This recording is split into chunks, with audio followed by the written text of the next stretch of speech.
संविधान सुरू करेंगे, सुरू कर।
बरोबर 150 गुणाचा पेपर 1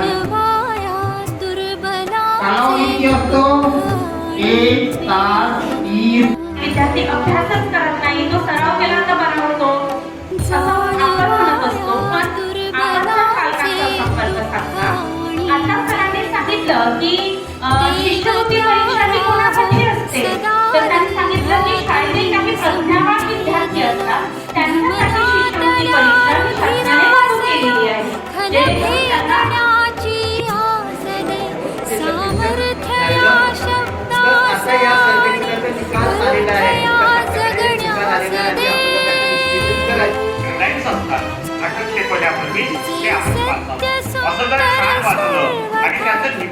नियोजन केलं आणि मग जर अध्यापन केलं तर मला वाटतं ते अध्यापन अतिशय विद्यार्थ्यांसाठी परिणामकारक होतं आणि आपल्या शिक्षकांच्या कन्सेप्ट सुद्धा व्यवस्थित त्यांना मांडता येतं. आणि म्हणून मग आता आपण काय केलं पाहिजे, काही आपण याचं नियोजन केलं. आता नियोजन म्हटलं तर सगळ्यात पहिल्यांदा येतं